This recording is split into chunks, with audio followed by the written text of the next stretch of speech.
morning, Westeros! And welcome to our Morning Throners podcast. I'm Nelson. I'm Jeff. And I'm Kyle. And we are your Morning Throners.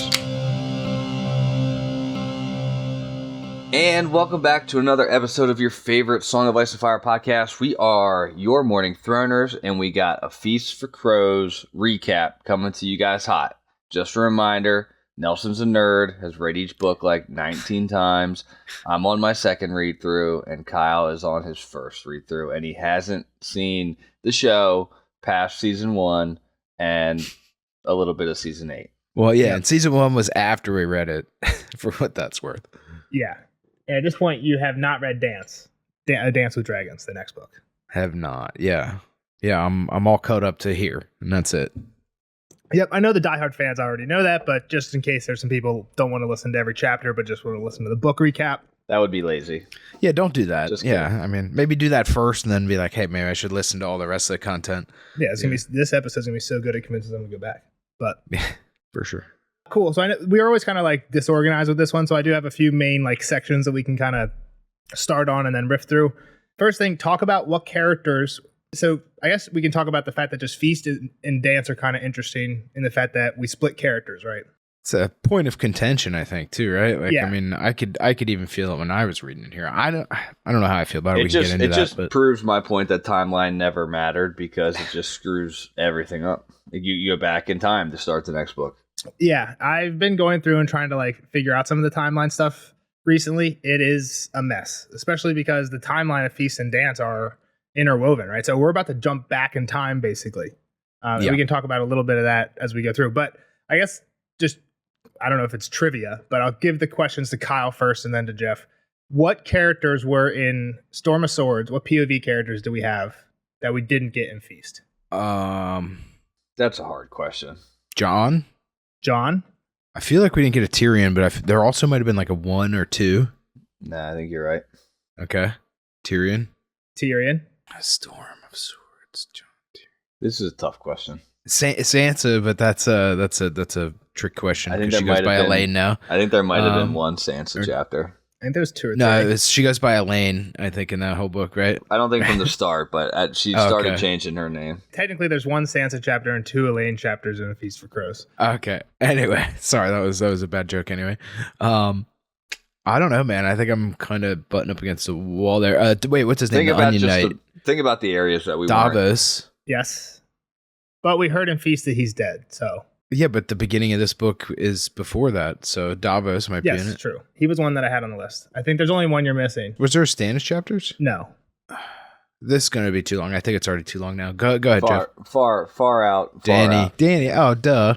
Yeah. No, that was an easy one too. Yeah, I just was up north. Was my problem. So that's not a whole lot of chapters or like people when you think about it. It's like not. A book of just Jon, Dany, and Davos is a pretty bad book, if you ask me. Yeah, but then you think about how many characters in Feast were actually repeats. Brienne, Sam, Arya, Sansa. So we got a bunch of new characters. And like you guys said, we didn't get much of Arya and Sansa. So we only really got 4 repeats in this book. And that's because Catelyn was in Storm, but we lost her, right? No more Catelyn chapters. So I think there was only 9 POVs in Storm, and we get 4 carryovers in each book. But a lot of this book was made up of new characters, right? I think that's another name I missed then would be Catelyn. She's another name I should have had in my list. Yeah, but I was kind of saying who we're gonna have in Dance, and I think she didn't exist anymore. I mean, she might be back as we might get Lady Stonehearts. True, we might. Doesn't feel like we're gonna at this point. But yeah, there were a lot of new characters in this book, for better or for worse.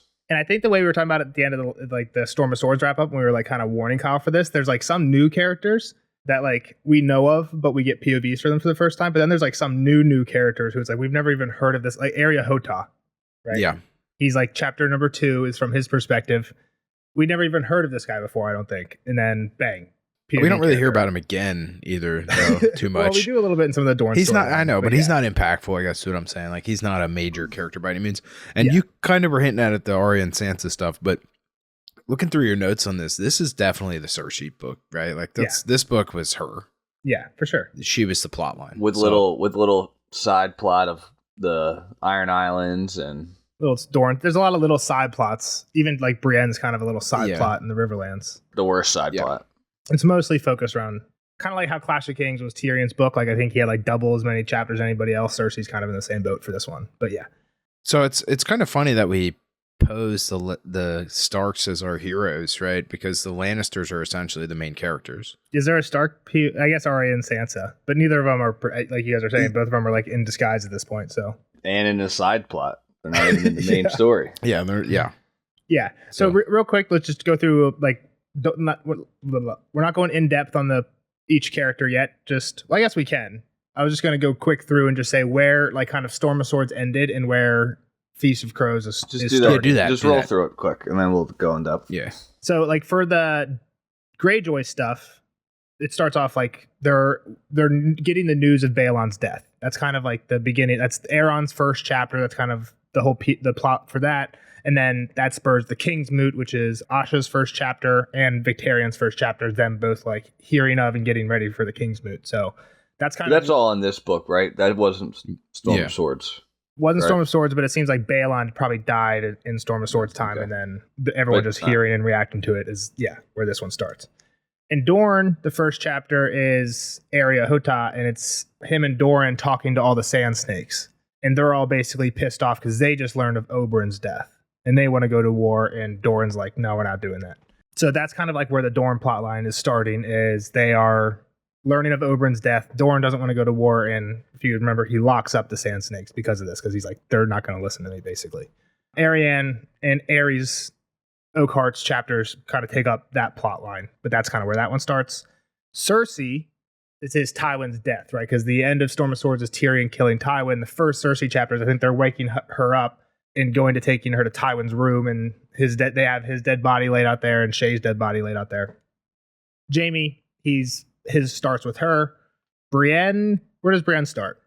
Where does Feast of... I guess they get back to King's Landing at the end of Storm of Swords. Brienne got sent off with the sword, but from Jaime. Yeah, I guess she ended with the Jaime chapter, where that is right. Yeah, here's Oathkeeper, go keep my oath, basically. Yeah, you're right. And then she meets Podrick like a chapter or two into this one, right? He's like following her. Yeah. She sees him on the horse or something in the distance, and I think that's right. She's being sent out. Yep. Yeah. Sam, where's Sam start? Kyle, the Wall. Yeah, he starts at the Wall. I think he gets a full chapter at the Wall. We at the end of Storm, we didn't know he was coming south. So when did Jon win the thing? Is that the end of the last book or the beginning of this book? That was the end of the last book. Okay. Yep. And the first Sam chapter in this book is Jon telling Sam, you and Aemon and Gilly are gone. And I think it's actually them leaving. Baby. Yeah. And then number 2 is them on the boat. Arya, where'd Storm of Swords end for Arya? Good ending point, pretty much. She ended up just getting on the boat, right? With the coin, giving the dude the coin. Yes. Giving the guy the coin. I guess it wasn't exactly clear where she was going. I think that was one of the predictions we had you made, but yeah, exactly. That's where it ended. So her first one was her getting to Braavos in this book. And then last one, Sansa. Escaping. Yeah, she was getting on the boat with Littlefinger, I think. I think Lysa was killed. Okay. In Storm of Swords? In Storm of Swords. Oh, wow. Yeah, I think. That would make sense, I guess, because looking at your notes here, it looks like she only had 3 chapters in this book. So, what do you say? You're looking at that part of the notes. What's the first chapter of her in this one? For Sansa is Nestor Royce comes to visit the Eyrie. That's right. Yeah. So she's definitely got pushed out the Moon. Yeah, that's what I was saying. Is that she only had 3 chapters in this book, so like that would have been a lot to have happened if Lysa also died. So that had to have been in the previous one. Yep. So I think this would be cool. When I was listening to the last, to remember what format we did, I listened to our last wrap up, and we basically made Kyle make a prediction for every character in Storm. So I thought I'd go to see how he did. So he said John's going to find Benjen. Some are just kind of like random predictions. I said that one is still out there. Could not. I know. I'm still hoping that happens. Yeah. I think we need some closure with Benjen. Yeah. That's why I let it go, because that one's actually you made that in Clash of Kings. That was like the first mystery, right? Like essentially, it's like Benjen. Yeah. Yeah. For Jaime goes south at some point. It seemed Marcella. You were kind of rambling, but it seemed Marcella related. Whatever you were talking about. Yeah, like he's gonna go for sure. I meant Marcella south of King's Landing for sure. Yeah. Wrong. What's south of south? Southoros. For Tyrion, Jaime doesn't believe what Tyrion told Jaime about him actually killing Joffrey. What? Because when Tyrion and Jaime split at the end of Storm of Swords, he tells him he did kill him. He's like, I did kill Joffrey. Yeah. I thought that was going to play more. Interesting. I don't think really Jaime thinks about that one way or the other. He thinks a ton about the other thing Tyrion told him about Cersei fucking. Moon Boy. Yeah. So like I said, I I think I missed the mark on that one and like how important and impactful that would have been in this book. But and again, this one's probably still up in the air because we didn't get Tyrion chapters. But you say Tyrion next goes and tries to claim Casterly Rock because technically he is now the heir since Tywin's dead. That we'll see. Yeah, I still like that one. I kind of still like it too. All right. Go claim the rock. For Sansa, Littlefinger's gonna do fucked up stuff to her. Yeah, it's pretty vague, but yeah, I guess it's kind of happened. I didn't want to spell. He was grabbing some, taking some shots of the boob and some kisses. There's some weird kisses. He for sure. didn't get as gross as I thought he was gonna, but yeah, that still. This one I feel like now that you said it is kind of a gimme, but I thought it. Listening to the chapter or the wrap up, it seemed unclear where Arya was going. So your prediction for Arya was just that she's going to Braavos because Syrio and Jaqen are from there. And then you said the Hound is not dead, which is we think true. Yeah, we think true him. if you believe the theory about the Quiet Isle. Yep. I guess we should say there will be spoilers in this in this wrap up if you didn't get that by now. Well, you can't wrap it up without talking about what happened in the book. That's true. That's a good point.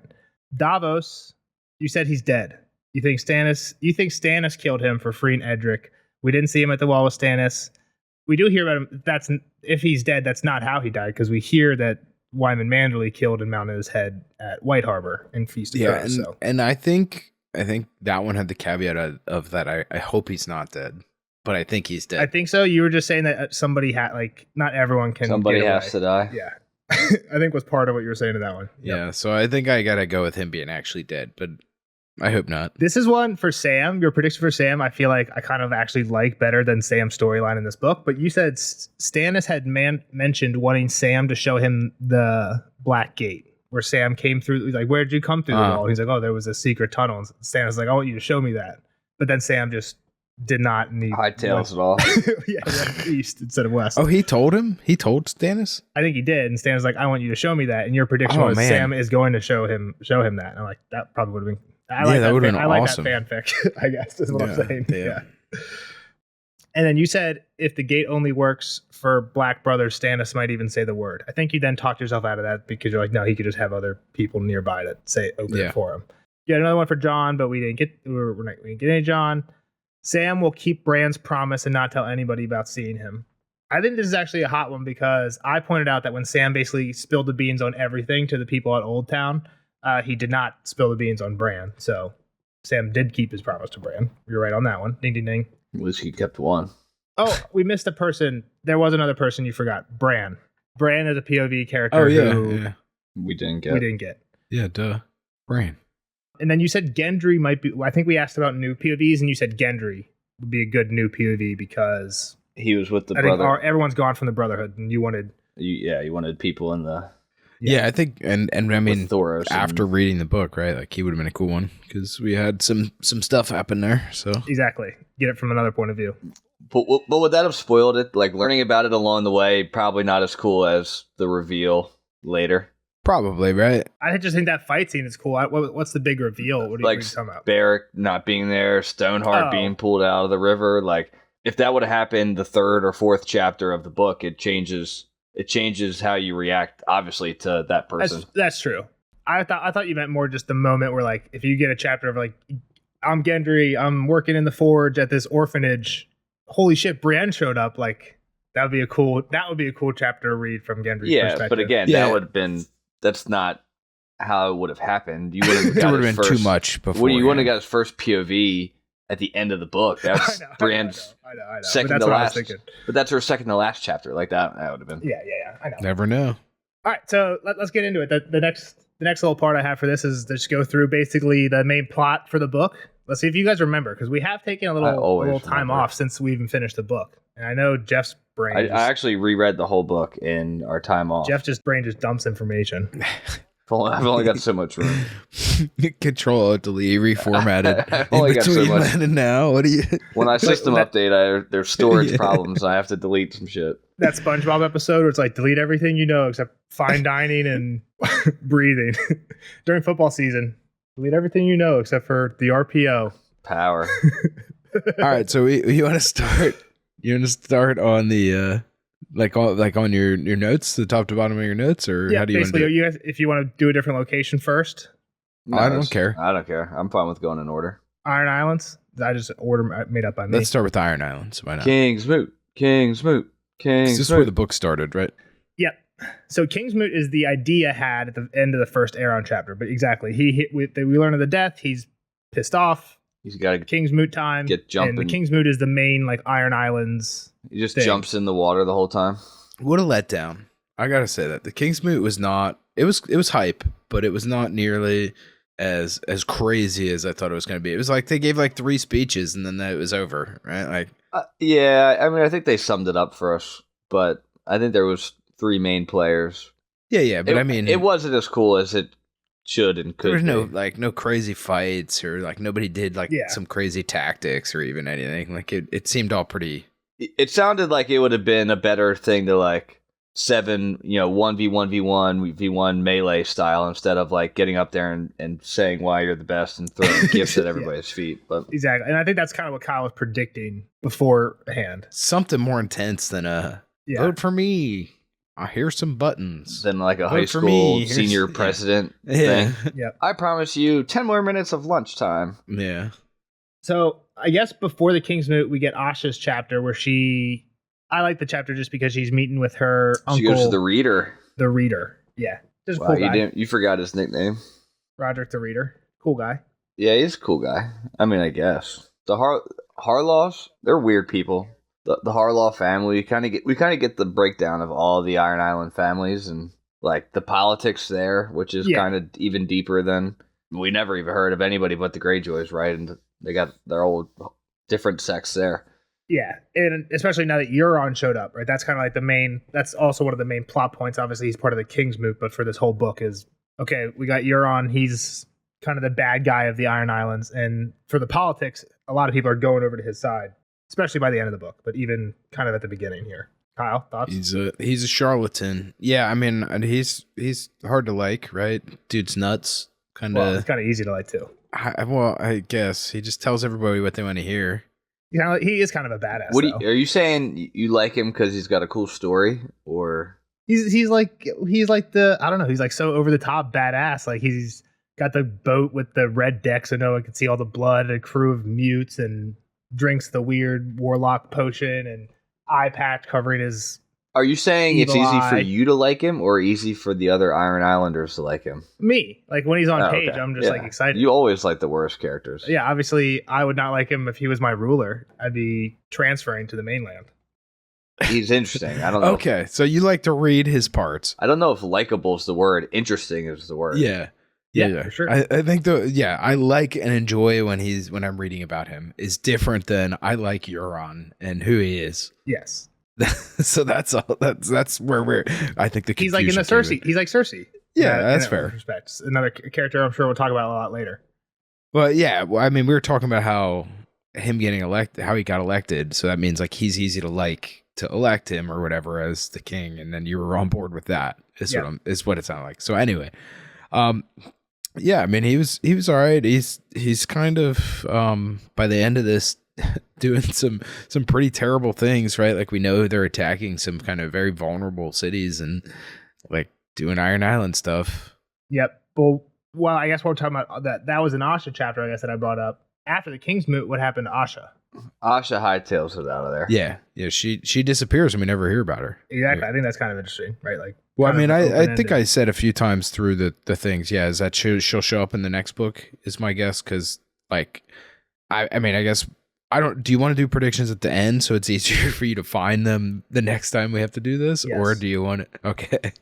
That's why I was kind of holding back on that. I wasn't thinking about it, but now that you say that. So you might want to write them down if you have them as you're going so you don't forget them or something. But I mean, Asha's pretty easy, I think. So cool. And then, so yeah, King's Moot. And then we do actually get one Iron Island chapter after the King's Moot. That's the Victorian one where they're at the Shield Islands and attacking. And we kind of see kind of more of the aftermath from the Sam side of this later. But I don't know if there's any characters that I can think about that I really want to point attention to in that section. You guys? Anything else for the Iron Island? Kingsmoot, and then we take over the Shield Islands. We're attacking the Reach, basically. Did you say anything about what Victarion was doing? Well, he was pissed off that he lost, right? I didn't really focus on Victarion. I did say that he's the chapter after the Kingsmoot, the one where they were attacking the Islands. But you're right, he's kind of second fiddle at this point. Yeah. Okay. Yeah, but he's still present all the time, and he's still a factor throughout the book. For sure, he's a major player. There's a chance he could win the King. Well, yeah, there's a chance anybody could have won, but yeah, he was at the Kingsmoot. I guess I'll say he threw his name in. Damphair, interesting. Victarion, maybe not as interesting. Euron, is interesting, but didn't see him. And then Asha is there and gone before you know it. Asha's pretty badass, though. Asha is badass. But to your point about like Victarion, like what's his deal at the end, Kyle? Well, that's what I was gonna say. He seems like he's trying to. Well, he gets sent east further, right? He gets sent to find Dany and the dragons. I thought we knew that. I didn't want to spoil it because I'm looking at your things and there's no mention of him going east. But I thought that was Vic and Euron private meeting. In that meeting, I think Euron's like, "Yeah, you're going east." But like, he is not happy with Euron at all, and this plan and going east. Even it seems right. It's been a while. He might be okay with going east, but I don't think he's very happy with Euron. I mean, I think we know that before all this. Yeah, so the last paragraph of that chapter is, are you saying you don't want to do it because you couldn't do it? And he says, I could sail the Iron Fleet to hell if need be. When Victarion opened his hand, his palm was red with blood. I'll go to Slaver's Bay. I'll find this Dragon Queen, and I'll bring her back. And then, not in quotes, so he's thinking this, but not for you. You stole my wife and despoiled her, so I'll have yours. The fairest woman in the world for me. So that last bit he thinks. So Victarion's plan is I'm going, but I'm going to not get her and bring her back. I'm going to get her and marry her. So that's where we leave him off. Yeah, I mean, I don't know how Victarion's going to pull any of that. Like, what? He doesn't have a riz for Dany? Dany is quite the character, I guess, and he's kind of Victarion. But, I mean, he does have boats. She likes boats. She's been looking for boats for a while. Yeah. So I mean, it might happen. I think it's gonna have to happen. I think we have to meet up with Dany eventually. So what's the other option? I guess. We'll get to predictions at the end. Yeah. Moving on. Next section. Dorne. Jeff, what goes on in Dorne? Who are POVs? So we've got Arya Hota. We've got Arianne.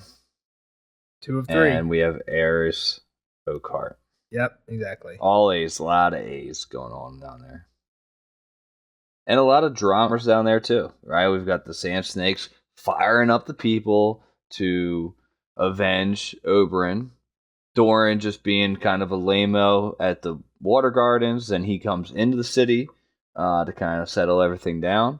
And then you've got Arianne and Aerys plotting to make Marcella the future queen of the Seven Kingdoms. Yeah. Before we get into that whole deal, Kyle, the part when Doran comes into the city, that chapter basically is focused around 3 sand snakes. Without looking at my notes that I sent you, do you remember who were the 3? It's the 3 eldest. No. Jeff. Are they the same in the show? I think so. Obara. One of them has the same name as a direwolf. Nymeria. Yeah. And the other one's Arya and Martell's best friend.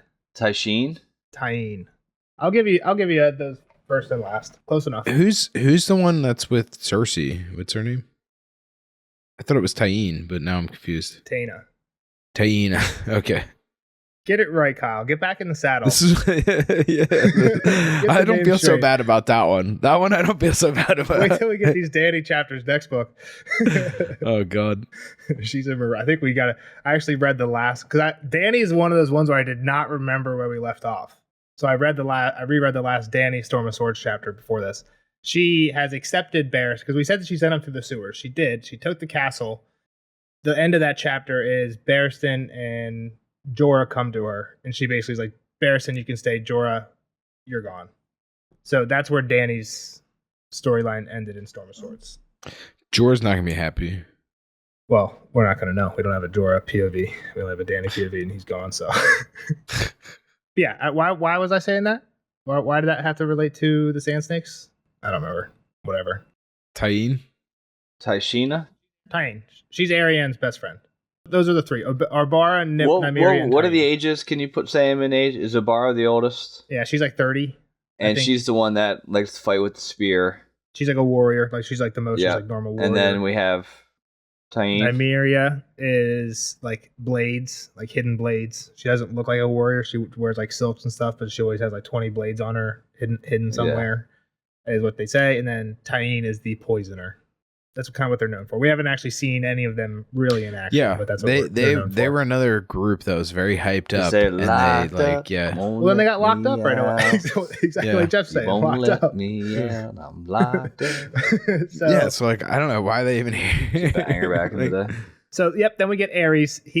There's a lot of like symbolism and stuff in Ares with like white cloak relates to like Jaime and stuff like that. Some of the stuff Jaime's going through, I think, but whatever. He gets seduced by Arianne. There's the whole does she actually love him? We kind of I think came to a conclusion on that in one of those chapters, but she seduces him. That's his chapter. Then her first chapter is actually after that. Her first chapter is when they make their escape and get stopped by Ario, dead, Ares, and Marcella. It's kind of like we talked about it in her next chapter. It's kind of really left up in the air what actually happened there, because she kind of blacks out and falls like seemingly for a minute or two. So it's unclear exactly what happened. Darkstar left, who was one of the people there. What do we go through? Who else was her conspirators? Oh, I couldn't tell you their names. I don't know if I remembered them when we were reading them the first time. Garen? Garen, Silva, and Darkstar. Am I missing one? Nope. That looks right. And Ares. Yep. And Marcella. And the one guy is like they're going to the river, right, to meet the orphans of the river, right? Is that the group? Yeah, the orphans of the Green Blood. They're gonna basically get taken down into the central of Dorne, and they're trying to go to all the Sand Snakes' grandfather. So their mother is Sand. Ilaria Sand, and her father, I think, is. You were gonna say Martell too. From the Hellholt. He's an Uller. So they're trying to end up at House Uller because she thinks that they'll support them. But again, like I think I was making this point when we went through her chapters. It's very unclear if like she had any communication with them beforehand, or she just planned on showing up to this castle with Marcella and being like, "Yo, you're gonna be the place where we crown her." Like you're helping. They might not have been cool with that. So very Asha of her, right? Like Asha kind of had a similar plan where it was like, "Oh, we're just gonna go north and they're gonna let us have some land and we'll be okay up there." I think Asha would have taken it by force more than... Yeah, she had... I feel like Asha's plan was more sound, but you're right, Kyle. She was like making assumptions that she basically... All she had was a guarantee to a meeting with someone important in the north. Yeah. And then she was like, and from that, we can do XYZ. And it's like, okay, well, your plan to the meeting is good, but from there, what you can get let's be real, though. Euron didn't have a plan at all. He's just like, let's go to south and fuck everything up. Yeah, but he had a big horn. Big scary horn. Sometimes that's all you need. Good. His heart burst when he blew it. Yeah. So I guess the ending of the Dorne story. I'll let Kyle go for it. So she's locked in the tower. She's in there for a while, and she has this meeting with Doran. Do you remember like what's your takeaway? Do you remember what's the point of that meeting? He was like saving her for somebody. I forget the whole underlying plot though. Honestly, I'm sorry. He doesn't really like drop any like huge revelations, but he makes like a lot of like implications that like I wasn't doing nothing. I was pretending to marry you off the whole time, right? Like those were all shams to begin with. Like the whole idea was like they were decent enough, but I knew it would fall through. So that you could. I forget. Become queen of some sort, right? Like it had to have been something like that because. He was going to marry her to... Can I tell? No. Well, no. I don't think we know all this. He's very vague. I think what she accused him of is you were going to give away my birthright. You're going to give Dorne my birthright because I'm the eldest. I'm to my brother. Than my brother Quentin. To Quentin. And he's like, no, you don't understand. The plan was for you to have something greater, but now Quentin has a harder road to walk. You'll have what you were always promised. Is basically like... That's all we know. All right. But it's it's like vague, but that's like the gist. Is like, trust me, I was like, you don't understand. Things are different now. Well, yeah, and the first implication is like, if I'm not giving you Dorne, I'm giving you something better, which is essentially the realm, right? Like, I don't know the quote, so I don't want to say anything. But Okay, all right. Well, we don't have to have the discussion, but that's the way. That's the way I'd interpret the short of this conversation here, without all the facts. So, hang on, I think I have it. Yeah, so she's like, "Why would you promise me all these people?" She's like, he says, "Because I know you would spurn them." She says, "What are you saying? Is there some other lie you never said?" He said, "The pact was sealed in secret. I meant to tell you when you were old enough." She says, "I'm 23. I've been a woman grown for 7 years." He only kept it from her to keep her safe. He knows that if he would have told her Arya, she would have told Tyene, who would have told blah, blah, blah, blah, blah, blah. "Who have I been betrothed to all these years?" she asked. "It makes no matter. He's dead." She says, "The old ones are so frail. Was it a broken hip? The chill? It was a pot of molten gold. We princes make our plans, and the gods smash them all to pieces.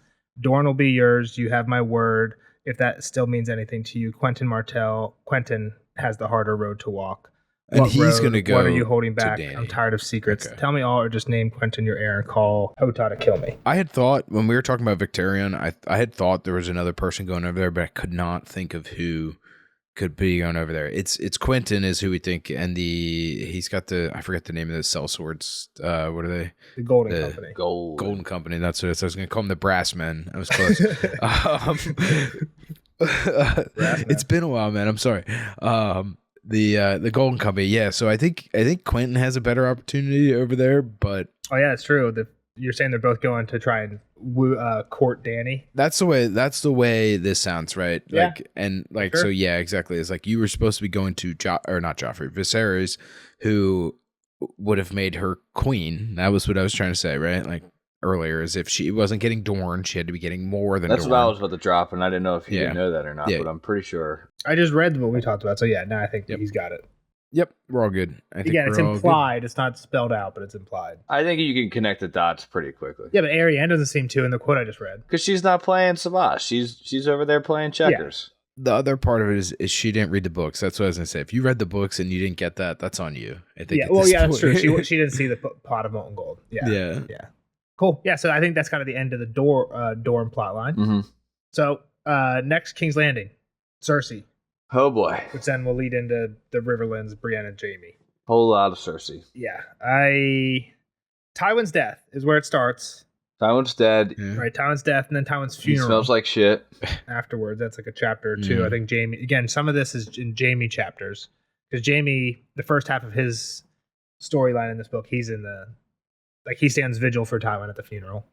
Then Tywin and Marjorie wedding. That's in this book. That's in Feast. Or Tyrion's in the walls. She's thinking that the whole time. Right. Yeah. Because you're saying that because they burned the Tower of the Hand after the wedding. Yes. Yep. Dwarfs' heads. That's kind of going on throughout. Send the mountain's head away. Right? Possibly. Something's going to Dorne. With Balon Swan, he's on his way to Dorne. Which is going to be... We didn't mention this in the Dorne story. He's getting a bunch of parties on the way down to they're trying to delay him as much as possible, yeah. Because Marcel is missing an ear. And Ares is dead. Yeah, so. Important stuff. We have a lot of Bronn. There's a lot of Bronn. Kill Bronn. And then, we heard that Bronn actually killed Ballman, right? Yeah. And then because he's living with lollies, right? Over Bronn's at Stokeworth Castle. Bronn's the man. Bronn's Lord of Stokeworth now. Lolly's lady. I think is where we're at. Bronn's the man. You think so, Joe? I like Bronn. I think Bronn's just cool. kidding. I'm just kidding. Back to the Euron thing. Yeah, he's interesting. He's interesting and cool. Yeah. We have a faith problem in the city. A bunch of sparrows are dirtying the place up. So Cersei is a mastermind. Gives them everything they want. And politics this one. Get rid of the sparrows. Repeals all those bullshit regulations from before. Yeah, those were all idiot rules. And she gets rid of her loans while she's at it. So she's what a genius, right? She's so smart. Yep.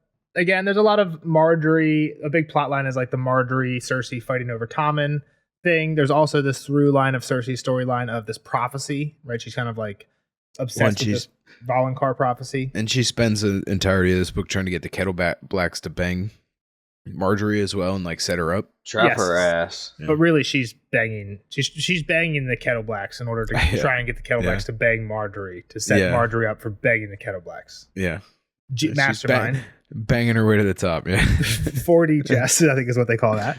Yeah. So we got the Red Wine Fleet too. She's not letting them go. We send Loras to take Dragonstone. Victory, but Loras is fucked up. Victory. Boo-hoo for everybody except for Cersei. That's what she wants, right? Exactly. Win-win. Yeah, like I was kind of getting to earlier. There's this big just like fight between Cersei and Marjorie over Tommen. Kind of the whole book. Like he wants to joust. Oh, you're not allowed to joust. I want to sit on the throne. You're not allowed to sit on the throne. Cersei thinks that there's a fight at least. Marjorie doesn't seem too involved the whole time. She's a That's little bit. true. To Kyle's point, it's when we're in Cersei's head and like Marjorie's not around, it definitely seems like she's like Marjorie's playing this game. But like every time they're together, it seems like Marjorie kind of genuine to Cersei and just like being sweet. So it's hard to tell. But yeah. In the show, Marjorie's definitely schemer. So I think that kind of taints me and Jeff a little bit.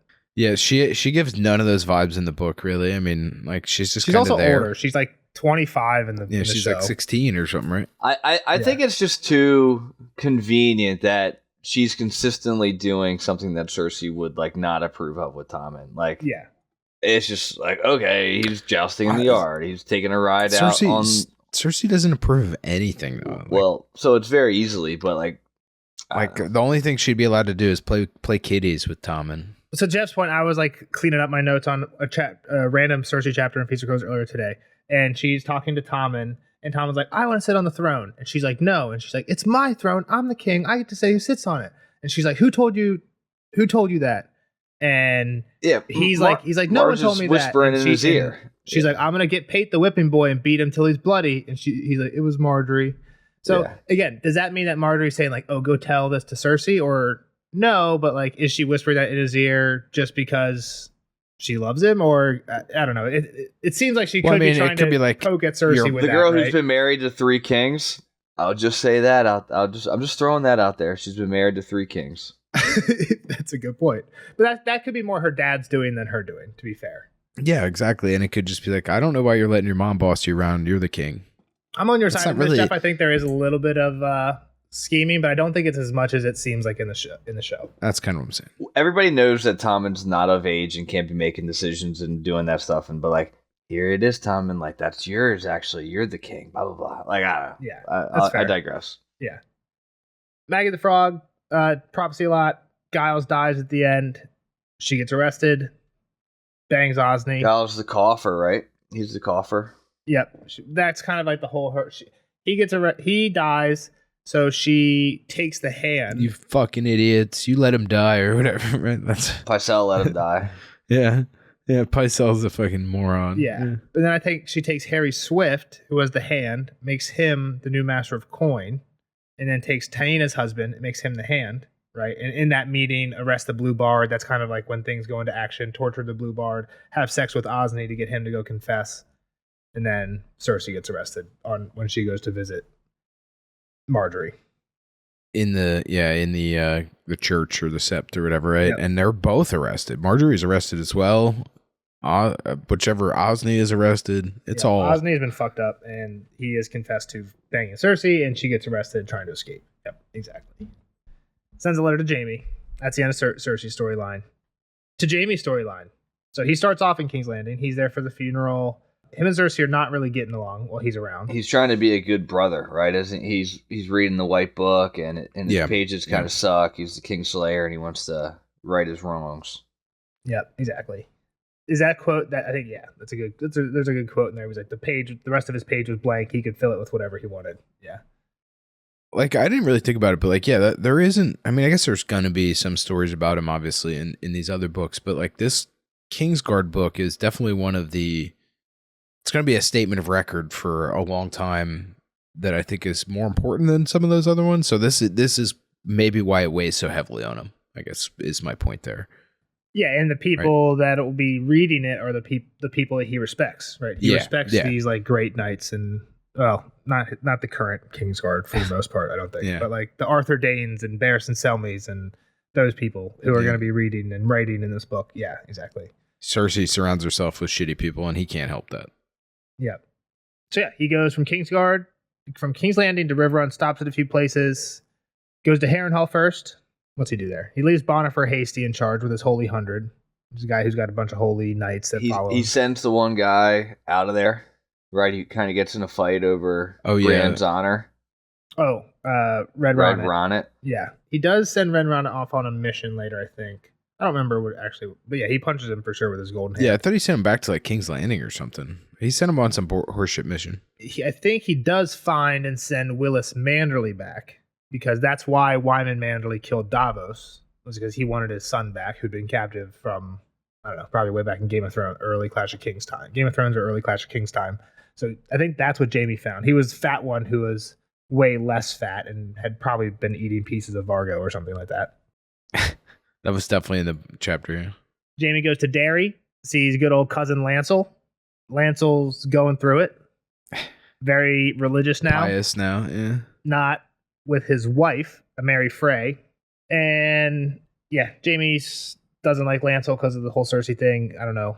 Yeah, but Lancel don't care. He's like, I'm out. I'm going to join the Sparrows anyway. I don't care about any of this shit anymore. Yeah, warrior sons, exactly. Does he get to King's Landing? Do we see him? Yeah, I'm pretty sure that there's at least word for Cersei that he's joined. I think you're right. The 100%, yeah. They make fun of him or something. Yep. Then Jaime gets to Riverrun. It's under siege. He talks mostly the first time with his uncle or his cousin Devon and his aunt Jenna. Aunt Jenna's great. She kind of drops the knowledge on him. Devon sucks. Devon's okay. Isn't he the one with the paper? No, that's Emmin. Oh, my bad. The cousin's just like the brass, like, that guy's waving his paper around. He sucks. This is what's going on. He's the one just kind of like holding down. Yeah. The Lannister. There's like 3 sections, right? There's 2 Frey sections, and then there's the Lannister section, I think. But yeah, they get there, talk to Jenna. I like the Jenna conversation because she drops on him that, like, hey, you're not Tywin's son, Tyrion's his son. Not quite in those terms, but like. That's basically what she said. She was pretty. And there's the part when like Tywin spoke out about when her marriage to Emmin was announced, and Tywin's like, "What? No, like this is ridiculous. Like that's way below our station or something like that." So she's like, every sister needs a brother to protect her or something like that. So she liked Tywin, but she also like didn't like the man. She I don't know. She has a good speech about Tywin and Jaime, I guess, their relationship. So cool. Then Jaime meets with Blackfish and gets Edmure. And then basically takes the castle. That's the last 2 Jaime chapters. Kind of a cool little ending there. Yeah, I mean the meeting with Blackfish. He sends that one Frey off. He does some stuff. Yeah, there's obviously a lot that goes on, but the meeting with Blackfish. Is that not the first time we met him? Right, we met him when he came off the Cat wall. Was at the Eerie. Yeah, not off the wall. The arch. Cat chapter. The Moongate, rather. Yeah, but he was a goat. And he slithers out from underneath the gate and escapes. Yep, still out there. Yep, cool ending to the Jaime one. And at the very end, he gets so once they're inside, he gets the letter from Cersei. From Cersei. And burns it. Again, unclear if he's like burning it. Why did he burn it? Kyle had a prediction. Notes, I love you. What'd you say, Kyle? I forget. I think he said, I mean, there's 2 options, right? He burned it so that nobody would see it, or he burned it because he didn't want to see it. Right. Well, yeah, exactly. Because it's like, fuck this, I forget which way Kyle was on, but I think he was on the burn it so that nobody else saw it type of thing. I don't know. I'd have to listen to that episode again, to be honest with you. What do you think right now? I think that Jaime is over her, or at least trying to turn the page on her. But so if we get a Jaime chapter in Dance with Dragons, is he headed back to King's Landing or no? Where else would Jaime go? I'm trying to think of what would be better for Jaime to do. Because right now that is the answer, right? Like he has to go back to King's Landing to do something about this. Like something needs to be done. I guess that's a good point. There's just not much else to do in the Riverlands right now. Yeah, that's the only reason I'm kind of leaning that way. He seems pissed to me, right, about it and like over her. Yeah. And this scheme and like everything that's going to come out around it is not going to he's not going to be excited about any of that, right? That she's arrested and stuff, and that she's banging Osney and it's already been fucking up his mind that she's banging. That's what I'm saying. Like this is going to just confirm everything. So like he is not going to be excited about any of this. And I think one of the cool things in that last Jaime chapter I mentioned to you is that it's very unclear whatever the letter says. Well, it said like help me 3 times or something, right? I thought. Well, yeah, but in terms of how did Cersei get arrested? It says something like Pycelle's words were clear and concise, and Cersei's were feverish and ecstatic, or something like that. And erratic. But it doesn't say what Qyburn's words were. But you have to assume he's explaining. Qyburn, you're right. It was Qyburn. You said Pycelle at the beginning of that. Oh, sorry. But yeah, it was. Qyburn's You're right. words. It was Qyburn. So that's he might have been even more direct, like he said about it, and told him essentially what happened in the scheme. I'm just saying his words could have gone from anything from the Queen's arrested. She says, "Help me, Jamie, help me," to the Queen's arrested for sleeping with all the Kettleblacks and Moonboy and Lance. You know what I mean? Like it could be for sure. We don't know. So, yep, that's the end of the Jamie one. On to the next in the last chapter or last POV I have for the Riverlands section is Brienne of Tarth. Probably Jeff's favorite just storyline of all the books. Brienne's great. I mean, it's just a treasure hunt of more like what's the Jack and Jill through the woods with the witch. Wild Goose Chase? Nah, they dropped the breadcrumb search. Hansel and Gretel? Hansel and Gretel. Just a Hansel and Gretel run around the King Crownlands and looking in all the wrong places that we know of are the wrong places. No clue what she was doing. Yeah, she was out wandering for sure. Yep. So first couple of her chapters, she's wandering basically to Maidenpool, runs into a bunch of different people. Sir Sadrich, Mad Mouse, and a bunch these other two guys. Illa for the Penniless and trivia. I don't remember. I'm bad with these names. Jeff? Oh gosh. Hyle. Sir Creighton Longbow. Yeah, I didn't remember Creighton at all. Yeah, so she just a bunch of random cats on the road. She's telling everyone her spiel. What's her spiel? I'm looking for my sister of red hair, very pretty. Made of 1 and 3 or 10 and 3. Yeah. Have you seen her? Exactly. Yep. How many redheaded 13-year-olds are running around? Like auburn hair. Well, that's even stupider because then only the Tullys have auburn hair. So, yep, she ditches those guys, makes it to Maidenpool. I think there's like a hop, skip, and a jump. She goes to one guy to another guy, ends up with Dick Crab, right? Farley Dick. He's helping us. We're going to the Whispers because we fooled a fool. Told him we're getting passage at this old smuggler's cove for a fool and 2 others, I think. Total of 3. Or it might be, total of 3, right? There's 3 people. And what was the point? What was the point of her going? Because they knew she's looking for Sansa, and she thinks he's with Dantos, and Dantos is the fool. Gotcha. Yep. Yeah, okay. seeking passage. I'm trying to remember why. Okay. Yeah. Okay. So there's the whole it's Dantos and Sansa. Who's the third? Could it be Tyrion? Could it be Arya? Blah, blah, blah. Okay, let's go. They go. Awesome journey. Very worthwhile. Lots of beautiful pages of forest and just great history of Cracklaw Point. Squishers. Point. Yeah, it's great. And we get out to the Whispers. Cool fight scene. Brienne kicks some ass. She did. Not Krabby Dick. Somebody came in and threw a nice rock, though. Nimble Dick. Pod throws a rock. But yes, Brienne ends up killing Shagwell, Pig, and... the third guy doesn't matter. Timian. Then they go back to Maidenpool, show it to Hyle. Or, not Hyle. Hyle showed up, right? Hyle shows up right after the killing. Yeah, he didn't help, but he shows up right after the killing. So Tarly? They go to see Randall Tarly, Sam's dad, exactly, in Maidenpool. Hyle sticks up for Brienne. He's like, don't you talk bad on Brienne. I'll quit. And then he does. He quits, and then he's with Brienne. Very honorable guy. Because they had him garden some grain or some shit. Like he was not happy about his job. That's not exactly how it went. You're giving him a lot of credit. Yeah, he more just talked back a few times when he was giving Brienne a little bit of credit when Randall was giving her negative credit. He's like, yeah, my job here sucks anyway. Like I'd like to go with you, sure. It sounds fun. There's the part where he's like, I won't have you sleep under my roof, and Hyle's like, we're in Maidenpool. This is Mooton's roof, not your roof. And Randall gives him the side eye, and I think he says something when Randall's like, it was your magic sword that did all the work. He was like, yeah, she was pretty quick.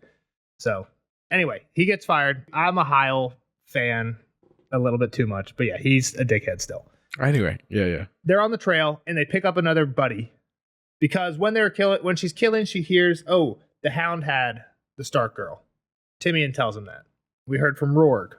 So now she's actually following Arya's trail, thinking it's Sansa, I think, for a little bit. Wrong Stark girl, yep. And they heard that the Hound raided Salt Pans. So let's go to Salt Pans. Good place to start. The Hound had a Stark girl. Hound went to Salt Pans. Let's go there. Oh, guess who else is going there? Septim Maribald on his merry prance around the Riverlands. So we pick up 2 great new companions, Maribald and Dog. Maribald and Dog are cool. Yeah. Maribald's cool. He had some good, anecdotes. Dog's just here. I don't know, Dog. Dog's a dog. Yeah, he just does his shit. Just a good loyal dog. Yep. Broken Man speech. We go to the Quiet Isle. Quiet Isle was cool. Quiet Isle's cool. That's where we might have saw the Hound. Might have saw the Hound. Elder brother. We leave the Quiet Isle. Yeah, it pretty much tells Brienne to quit, right? Like, you're going to die on this quest. Again, there's a lot of theme Just stuff. broken men. The big broken men theme. Yeah. Yeah, and I think the theme is just like do the right thing even if you don't have a chance. Like my favorite quote in this whole book is when Brienne, it's in the chapter, the one after they leave the Quiet Isle, she gets to the inn, all the men show up, and she's like 1 against 7. I have no chance and no choice. And then she like steps out into the rain and draws her sword. It's like, even if Brienne, and this, she had thought something very similar to this about Quincy Cox, who's the lord who locked his gates inside salt pans. There's a few times where people are like, what should he have done? He only had like 12 men inside. And she's like, he should have tried. That was his duty. Like, they protected him and gave him taxes. It's his duty to at least try. So then she's like, I have no chance and no choice. Even though she's not a knight, right? She has no actual vows to protect these orphans, right? It's just like, in her mind, that's how that works. So I think there's like a lot of theme stuff that is in the Brienne story. And also like her not trusting people, right? She never trusted Dick. She literally has like nightmares of Dick, like, killing her, like waking, like she sleeps upstairs with the door locked with Pod and stuff like that. And turned out Dick was actually telling the truth, wasn't lying about anything. He got killed for kindness and almost not anticipating. Well, who are the fools that he fooled though? It was Shagwell and them? That's Shagwell, right. Yeah, Shagwell's a fool. So like he was telling the truth. He Yeah. did everything, and then he's like, "Hey guys," when he got there, and then just like got killed immediately. So not got killed for kindness, but got killed for not anticipating Shagwell to be in Shagwell. So Yeah, you're right. He was pretty harmless. yeah, But yeah. Not obviously not a great guy. Like even the innkeep's like, oh, like I think when Brienne shows back up without him, he's like, oh, did he rob you? Like so, like people don't think the best of him, right? So he's not the best guy, but I think there's a lot of cool themes in the Brienne thing about like, oh, she doesn't trust anybody when she can, but how can she? But like, what do you really do? Stand up for do the right thing type thing. So cool stuff. And we get a lot of backstory on her too, right? Just like her past and why she's damaged. Just like learning to be a soldier, like getting trained by the castle and everything. Exactly. Like that. His lessons, like you can't flinch, tire him out, all that stuff. And then her last chapter is actually after her cool fight. And it's a cool one too. She's captured by the Brotherhood. So we do get back with them. Lady Stoneheart comes back from Fairmarket. This is kind of what we were talking about. This wouldn't have been as impactful, like if we knew all along who Stoneheart was, who was at the inn, like right, like if we would have known that That's was true. Gendry there. Yeah, Gendry would have had too much insight on a lot of this stuff. Because like it was kind of ambiguous during that fight that who it was. Like it felt like you knew who they were, but it wasn't. She didn't know. She doesn't know who Gendry is, so she's not like, oh, it's Gendry. Yeah, she does say he looks like Renly, right? Yeah. She's like, he looks like Renly, but he's too big or too strong, and then he grew up in the shadow of the Red Keep. So yeah, she's putting two together. Anyway, yeah, so she gets under the hole here with the Lady Stoneheart, and she's pretty much like, you swore an oath to me. Yep. Like you need to complete that oath. Yeah, that's the only way you can get out of this. We're changing it too. We're changing it to just go kill Jaime because they just don't trust her because she has Tyrion's old squire Pod. She has a letter from the king. She has Jaime's sword. Jaime's sword. Yeah, so she's got a lot of like Lannister gear. So yeah, they're like, no, go kill Jaime. Prove it that you're still on our side. And obviously she has a dilemma with that. She's like, no, and then they're gonna hang her, Pod, and Hyle. Yeah, that's kind of the end of the chapter. Ah. There's a big scream. Yeah. We don't know what she screams. She screamed a word. I think is the last. Yeah. A single word. Yeah, you're right. Pussies. Sapphires. Sapphires. Yep. So next section: Wall to Bravos to Old Town. Sam, and Arya a little bit in Bravos. I think you lied earlier too. I was going to bring it up. You said that this book started in Old Town. In Old Town, yeah. What did I say with the? You said with Iron Damp Islands? Air. Yeah. Yeah, that's chapter 1. But yeah, you're right. The very first is prologue. I have that in this section. Yeah. I actually don't like that they name chapters. It's chapter 1. Like stop kidding. It's not like Damp Hair's named chapter 2. Damp Hair's just named. That was actually called The Prophet. Yeah, but like even like other books do this too. Like if I'm supposed to read this for the story, just make it chapter 1.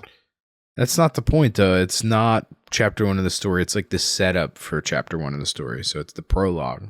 Comes before chapter 1 of the story. But it's part of the story. But they're not named chapter number anyway. Sure. Like 10 I'm just 10 saying, chapters in, you don't know what number it's you're just a gripe Nelson. I have with books in general. Nelson's acting like this is the only book ever written. Yeah.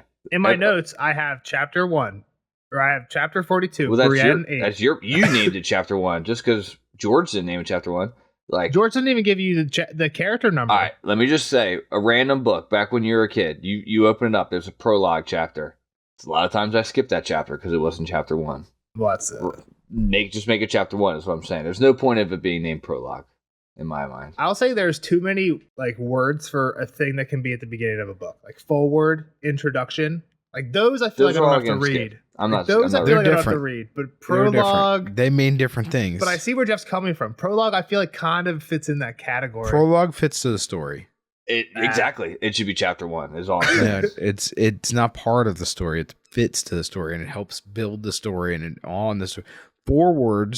Usually forewords are like written about like the book as an entirety, or it's like somebody kind of setting up the book and the idea. All right, so let's just talk about this prologue real quick. Did this prologue fit into the story? Absolutely. Not really. for like 40 chapters though. I don't care what time, but like chapters. we read it for a reason. Yeah, because it fits into the last chapter. A lot of times it has different characters, maybe different locations, or like things like that you don't ever see again. So that's kind of the point, right? It's not really our story. Wait, are you arguing for or against the prologue right Yeah. now? I don't know anymore. You're arguing for the prologue now? Jeff's against it. He says it should be chapter 1. I just think it should be named chapter 1. That's all I'm saying. When I think of prologue, I think of something that I could skip it and I don't miss anything. Maybe that's wrong that's or not. not what prologue means. In Song of Ice and Fire, it's definitely wrong. wasn't a great. I didn't read for comprehension back in the day. I read just to get it done. I will say the fans, like the diehard fans in general, don't like the chapter titles for Game of Thrones. Mainly because you don't get the total number. You don't know how far is it chapter 10? Is it chapter 20? Like you're saying, that would be useful. And you open it up. Say I tell you, Jeff, there's a cool quote in Arya 3. Yeah, it's impossible. You open up, you find an Arya. Okay, is this Arya 3? I don't know. Then you go online, you find the chapter order, and you're like, okay, the third Arya has a Sam before it. Oh, this one doesn't have a Sam before it. So this one has a John before it. Oh, that's the fifth Sam. Or, like it's a pain in the dick. It really sucks, too, when you're trying to find the audio book. Like when on times where I couldn't read, I'm like, all right, Sansa 47? Like 47, Sansa 9? Like, I don't know what chapter we're on. This is crazy. Yeah. I started listening to like 10 minutes of it, and I think that I'm like 2 chapters behind. Or you're way ahead. Yeah. All right. I just think if it's a prologue, I shouldn't We know have what to you read think. It should be chapter 1. I don't hate the idea, but. I do. Okay. That insinuates chapter 2 is going to come immediately following it, and that's not always the case. In this book, I will say, since he's just giving random characters random names, and then only one chapter anyway, like Arya and Asha, who neither were named by their real name, might as well just give the prologue. Like, just call it Pig Boy. Then Jeff will read it. I'm okay. I'm all right with that. Then it's just like another POV character. Then how do we know it's different? I guess it's not different. Then it's chapter 1. And then it's chapter 1. All right, moving on. Sam, first chapter. He's at Castle Black, meets with Jon. John's like, you're gone. We kind of mentioned this one earlier. You're gone. Baby's gone. Aemon's gone too. What? Why? I guess Sam doesn't know about the baby swap. Mm-hmm. He knows Aemon's gone because of his blood. Yep. Sam 2, I think I told you guys this is one of my least favorite chapters in all the books. They're just on a boat on the way to Bravo, so not much really happens. If that's the worst, He's there's like a lot of puking bad a few chapters. times. He leaves Aemon out in the rain is like all that really happens. Sam's throwing up. Gilly's crying. Those are the quick ones, so quick. Oh, and at the quick very pause. end, you find out about the baby. You find out about the baby swap at the very end. That could be tacked Pretty on important. At the beginning of the next one. That could be tacked on at the beginning. There's a lot of we had a lot of somewhere chapters else, that we could have been like, this could have been these two could have been one. Could have been an email. That meeting could have been an email. Yeah. So, well, next one, we're in Bravos. Kind of cool because I think it's in the Sam chapter. He runs into Arya, right? It's always cool when you get character crossovers. I think it's in the Sam chapter. Yeah. Not in the Arya one. Yep. It is. Yep. And basically this chapter is about Aemon's sick. Daron is fucking off. He's not helping. He's just living a You good took a life in vow. Bravos. You promised. Yeah, you promised. Here you are spending all our money. Yeah. So Sam beats him up, but gets then thrown out into the river, and then he finds Zondo in the Zittiman Wind, where they get news of dragons for Aemon, and also, even better, a ride to Old Town. But on the way to Old Town, Aemon doesn't make it, kicks the bucket. They have a cool funeral. They put him in a barrel. And put him in a barrel. Then they get to Old Town. I guess before we talk about this one, prologue. Kyle, you read the prologue most recently. Prologue's about Old Town, basically, right? Old Town and Citadel. Yep. Glass candles are burning. What do they call them? The young ones? They're not maesters yet. Acolytes. Or the even younger ones. Novices. There Pull that one out. Yep. That's basically the prologue. We learn of a few of the characters that basically then show up again in this last Sam chapter. But Sam shows up. The main guy that I like here, Marwyn. He's the guy with the glass candle when Sam gets into the Citadel, right? He's an interesting cat. That's right. Yeah, and aren't they like we've been waiting for you kind of thing or something, right? Yes. Come and knock on our door. They had like sent Alaris down to get him. He's like, yeah, we knew you were coming. Yeah. We're ready to hear your story. Type thing. We didn't want you to tell your story to the real Basters. Yeah. We want to hear it again. Yep. That was suspicious. Yep. And then he's like, I'm off because Aemon can't go to Dany. I'm off, is what Marwyn's saying. So he takes off. He's like, I'm going to take the Cinnamon Wind. Why not? It's another person going out there to Dany. That's right. There you go. We're heading east. She's going to be hot topic next book, maybe. A lot of people going to Dany. And so I didn't tell you guys, the very end of that Storm of Swords chapter, in that last Dany Storm of Swords chapter, she's in Meereen the whole time, but she's getting news of bad shit, right? So like she had crucified 163 of the High Lords because that's what they had done to these like slave girls along the way. Yeah.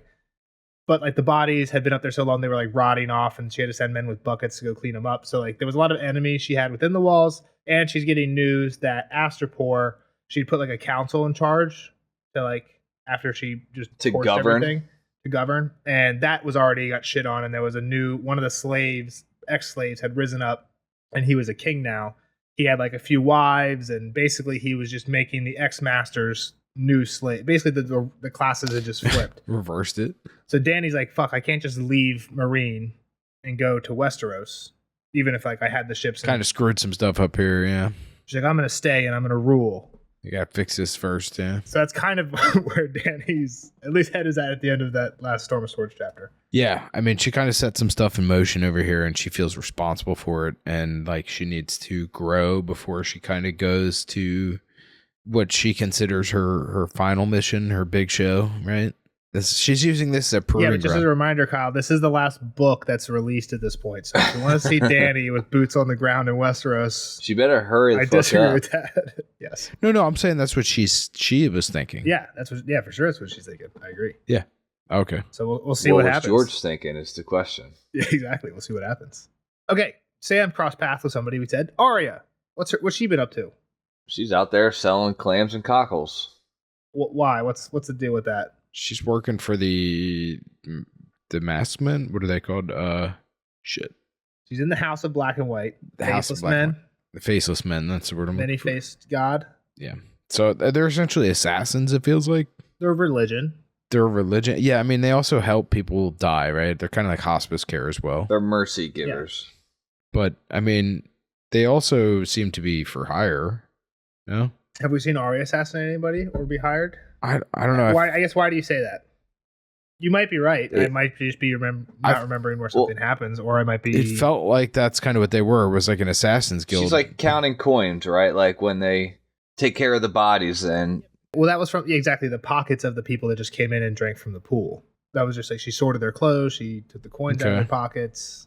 I don't know why I was getting assassin vibes from them then. I feel like that was there's a Cersei line at some point, I think. Oh, you're right. There are lines for like at least 4 or 5 lines from other places in the books where people are like, faceless men cost a fortune. Like we could never afford to have them kill this person, or like maybe we could have them kill a merchant, but not a lord or something like that. When we met Jockin and shit, like I mean, I feel like these people were not. I don't want to say super religious, or whatever. Yeah. They just kind of that's the role they seem to fill for me, at least. Yeah. Yep. No, but good point by Jeff. Because that's what I said. I thought you were right in that we had talked about this before with Kyle, that they have some assassin-y tendency. I just didn't remember what was in we've seen in the books. Well, then Arya kills Darren. Yeah. Yeah, but they didn't tell her to do that. And she gets scolded for that. They weren't mad about it. Steal her eyesight. Yeah, she kind of like wakes up blind the next day. Yeah, we don't get too much information after that, but I don't know how mad. They didn't seem like you're out mad, right? It was like you shouldn't have done that. Mad. Well, but they give her a potion that makes her blind, right? Yeah, that's fair. But that could be like step 2 of her training or whatever. Like we don't know what's going on. Yeah, you're right. And I think it fades to black right after she goes blind. So who knows? Maybe this lasts like 8 hours or something. But yeah, temporary blindness. So yeah, anything big happens. She takes on Cat of the Canals as her identity, right? And she, like Jeff said, sells a bunch of seafood, clams and cockles all over the place. She makes some friends at whorehouses and playhouses, mainly by the docks. They let her on all the nice boats. Yeah. She's like fully undercover too, right? Like she's like living with people and then kind of going back to the white and black house while she's undercover. Yep, whenever the moon is dark. So I think on... Yeah, she's living with the family. Either on dark or on full moon. So like once a month.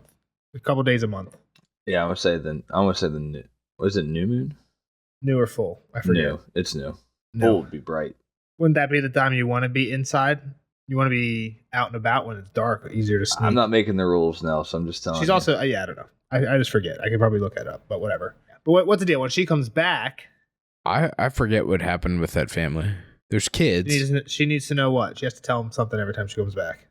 Oh, it's like 3 pieces of information. Yeah, 3 new things. 3 new things. Pretty easy for like every week or every month. Yeah, she gives her like some bullshit. She's like, oh, the sister here is making out with the boy next door. A little bit of tea, a little bit of drama. Yeah. Some of it was good. I forget what they were, but yeah, exactly. She's killed Darren. Information. That was one of them, wasn't it? One of them was about boots. It was his boots, I think. Oh, that's what it was, yeah. All right, and then the last character, Sansa, who turns into Elaine. Starts off as Sansa, turns into Elaine, just like Arya started off as Arya and turned into Cat of the Canals. So yeah, we said, first one, Nestor Royce comes up. This is when Littlefinger kind of baits him. It's cool. Littlefinger, we can see a little bit behind the Littlefinger curtain. He baits Nestor and gets him on his side. He's like, hey, I know you're about to lose your seat because this castle at the bottom of the Eyrie, the Gate of the Moon, Gate. is a hereditary house. Normally it goes to the heir to the Eyrie. Nestor basically would get kicked out as soon as Robert Arryn had a son. If Robert Arryn had a son, theoretically he could get kicked out now for like Harry the heir, who we learn I think later in the last Sansa chapter there is technically an heir, or there's always an heir. Just go down crazy down the family tree, you'll find somebody. So there's somebody that they could put here. But he's like, hey, I'll give it to you, and basically just make this your new house seat because he's like a lesser branch from House Royce, but Littlefinger like signs it with his name as Lord Protector, and there's a few. I think he does a few other like tricks to basically make it so ties it to him. Yeah, this only is valid if I'm here. So he's like, okay, you're on my side. And then he sets up a meeting. I think that's the next Sansa chapter. Is bring everybody here. The Lord Declarant. They all come up, and he basically gets Lynn Corbray, I think, to pull his sword, right? And he's like, Littlefinger used that as an excuse to be like, wow, you broke peace. Things were kind of not going well. He pulled his sword, he broke peace. Turns out Lynn's probably on Littlefinger's side, did that because he said to, so Littlefinger gets what he wants. He basically buys himself a year as Lord Protector, then they'll reconvene in a year and see if it's going well or not and kick him out or not. And then the last Sansa chapter, we're going down. Littlefinger's gone. We see him at the bottom, but he's not here. It's getting too cold. Yeah, because exactly. Winter's here. She rides the bucket with Aaron, little Robin Aaron, rather. Yep, and then takes the donkeys down, or the mules. Yeah. I don't know if there's a difference, but yeah, takes them the whole way down. I think there is, yeah. I think they are different, yeah. But exactly, and then they get to the bottom, and she gossips. Who was the gossiping girl? Miranda. What's her last name? Royce. She's the daughter of Nestor. Yeah. Yep. And then she learns of her betrothal to Harry. The Littlefinger basically tells her, like, hey, this is the plan. We're going to betroth you to Harry the heir. Because Robert's probably not going to be around long. And then we had the whole family tree figuring out why Harry was indeed the heir. Yes. Great graphics made by me. Go check out that episode if you want. It was one of your better efforts. I'll give you that. That one didn't stick with me. I'm sorry. Wow. Some of the battle plans did better than that. I haven't had any battles in a while. But okay. Is it prediction time for each character? I only wrote down one. I had plans to write down a bunch, but we kind of gave some of them throughout. We can go back through them though for sure. All right, predictions for Iron Islands, Aeron, Asha, Victarion, or I guess just in general. Yeah. Well, I mean, I think Asha we see next time, right? Like, I think she has to be part of the next book. I also can see her kind of, I don't want to say switching sides, but could see her trying to befriend Jon to some degree, get in with that, right? Like, I mean, how else? We need a rebel uprising essentially at this point, and who are our biggest groups? Over who? Well, like King's Landing, and she has Euron as well, right? Like she also kind of is I don't want to say she's without a homeland at this point. Oh yeah. So Gotcha. Anything for Aeron, Dampere? I don't. Nah, he's insignificant. I don't think he was really part of anything. Drinking salt water. Yeah. All right. What about Victarion or Euron? Well, Victarion, like I said, I think he's going east, but I don't think he's going to be successful. I don't think he has the capabilities to pull any of that off. I think he might cause some problems with the Golden Company. That might be where we see him again, but I don't think he's. Maybe he assists with that as well, right? Because like he's like. That was kind of his threat at the end. Was like, well, you're not getting your wife that you want. So I know he claimed that he was going to do it himself, but when he sees that he can't do it himself, he seems like a pragmatic individual in some way. Gotcha. That he's still going to try and get to the end that he wants. Roger. Okay. Dorne. I don't remember anybody named Dorne. What's going on in Dorne? Dorne. I think that's one we wrapped up pretty good. What? You think the storyline wrapped it up, or we talked about it earlier, Jeff? I think we talked about Dorne and like that when we ended Dorne. Like what his plans were. He was trying to. I mean, okay. He was also sending Quentin over. I think Quentin is the most likely to pull something off, just because I know. I don't know. Dorne gives that vibe that he would have a kid that was kind of capable of that. So I guess we know Arya Zokar's not going to be another POV. Is Arya or Arianne going to be a POV again? And if so, what's next for them? I mean, the thing is the guys, what's his name's coming down, right? So like they have to entertain Balon at some point. Yeah, and I think we get Arianne again. I don't know about Arya. We only got one of his, right? So how does that go? Is the question. How does it go when Balon shows up? Oh, I mean, they're gonna have to try their hardest here because they have a dead Kingsguard and a hurt girl. Aren't they trying to? They're trying to like play it off like something else happened. I thought they were trying. Weren't they getting Marcella on board?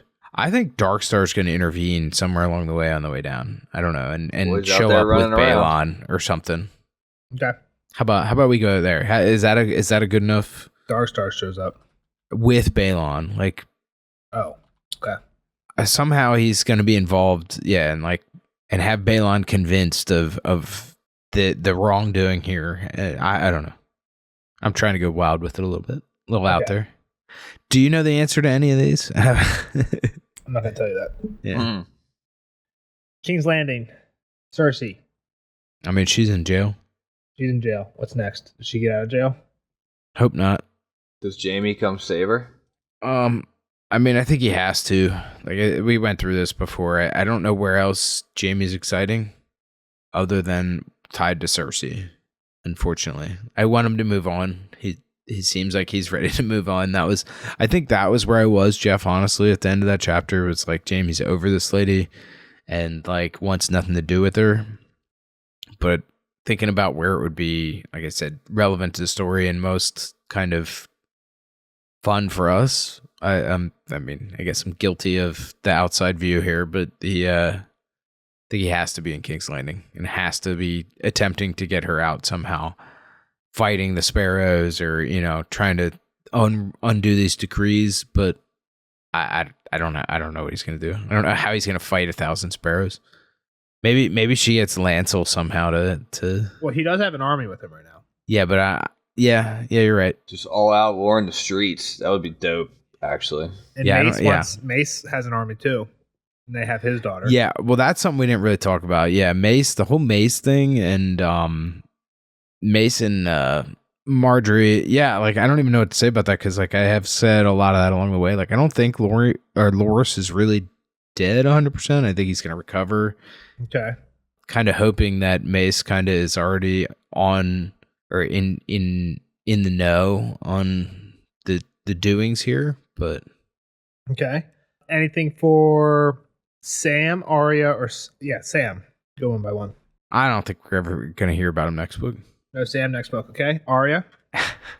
I don't think a lot of these people are going to hear next book. If that's the answer that you'll take as the final answer, yeah. Like I don't know how we see I mean, I guess Sam and Arya could show up back in the next book. They're kind of side stories. Maybe that's the filler, and the Jon and Asha kind of stuff is the key, and Stannis is the main plot points.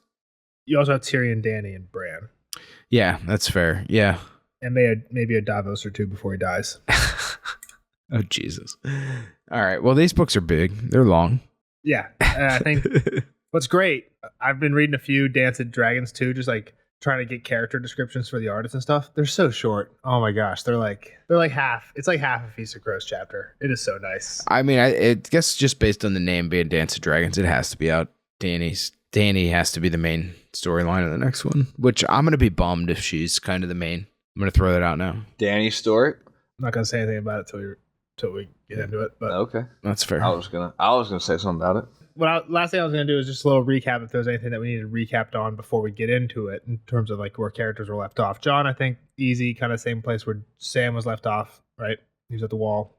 Tyrion killed Tywin, escaped, kind of very open-ended. Tyrion could be anywhere. I liked your prediction before he's going to show up at Castle Rock. Yep. Dany, like I said, I've kind of been recapping that as we went through. She took over Marine, realized that some of the places that she's just been like conquering and leaving hasn't been going well, and is like, you know what, I'm gonna set up shop here for a little bit. She also kicked Jorah out. Bran, haven't seen Bran in a while. Bran actually gets cut off like a third or halfway through Storm of Swords. Was it anything after he pieced out from Sam? They meet the man, right? We have not seen Bran meet Cold Hands. Okay, that's what it was. Yeah, we haven't met Cold Hands. Okay. We did from Sam's side, but Bran's basically like letting him go. And he's like, see ya, as he goes through the wall, but he hasn't really come out the other side yet. So exactly. And that's it. Just Davos.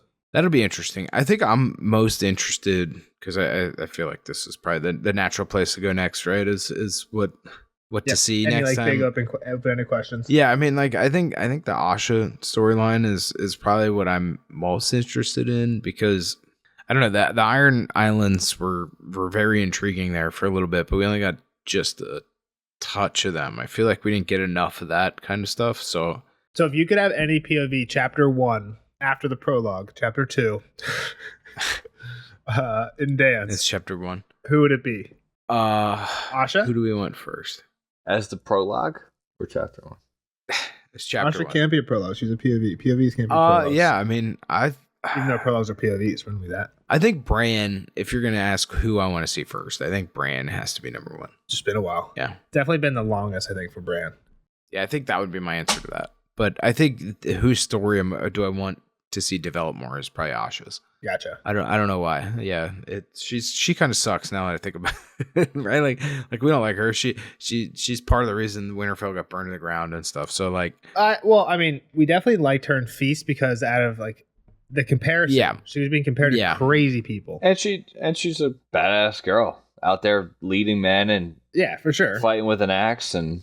She's cool, but I'm just saying, like, we like her because Vic is just crazy and Euron's crazier, and she's like, she's the only one with any sensible ideas of the Kingsmen. Yeah, so we're like, I do understand what Kyle's saying though. If you're taking the Starks as the heroes, the good guys, they're not like we shouldn't be excited for her, but I mean, her, I hope, like I said, I hope we see some more Sansa and Arya. They didn't really develop in this one too far. Like we only got bits and pieces here and there, so I think that would be fun to explore, but I'm prepared to not get them in the next book for what that's worth.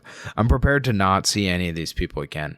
That was kind of the way I was heading into it before, but then the more I thought about it, was like, well, maybe we see them just, one or two here and there, but I'm going to go back to my original and say like they're probably not in the next book. Okay, so what we were talking about earlier, there's only 4 characters from Storm of Swords that are missing here. So if these guys aren't in it, then there's going to be a lot of new people, which isn't impossible. It's exactly what we had in Feast, right? Is more than half new people.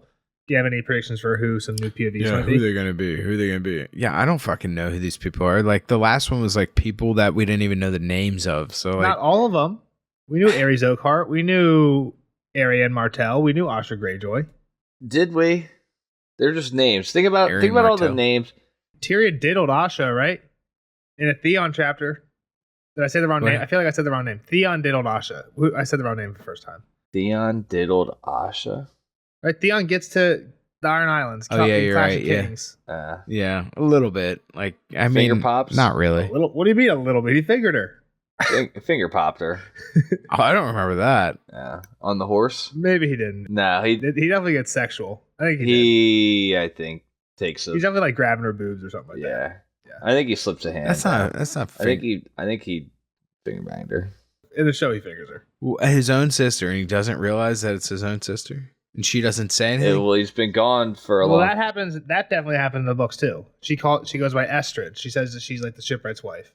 Yeah. Yeah, he definitely like fingers her in the books too. I think and on the ride up, he's like slipping his hand in her pants. Maybe not finger, but I'll make you my salt wife. Blah blah blah. Yeah, I thought she was having none of it. I don't think she was part of this. I think she was. she might be pushing it off a little bit more in the books, but I whatever. don't think she did. Because then it's like a holy fuck. Like She's in it. We definitely hear about her a decent amount. Theon thinks about her a lot, and he's a POV character. So, was a POV character. Did he know who she was? no, He didn't at the time, but then when she comes in later, he's like, "Oh fuck." you're my sister. I don't think that happened. It in the happened. books. It happened. I don't think that happened in the books. It happened. I can find it real quick. I kind of went through it. So far, she's having none of it. He's definitely being like, "I'll fuck you," and she's like, "No." Like she's flirting with him, but she's like not letting him do anything in the moment. He lays himself back up. She's in the chapter though. Is the main point. Doesn't matter if he gets in the chapter. My point is she's a character like on screen for POV for a while, and we got her. So you can predict new POVs. Yeah, I mean, who do we need? Asha. She's not new. Or is she? She was new in this book. We had chapters of her. We had one. That's right. Yeah. Yeah. That's my problem. Is we had like one chapter of her. I don't know why I didn't think about this. Like, I mean, like I said, I hope we get like Tyrion back. I feel like we need somebody else from Dany over there. Is who I think we get. Interesting. Okay. Like, we don't like if she's gonna be the lead of the next book, the lead story. It can't just be her.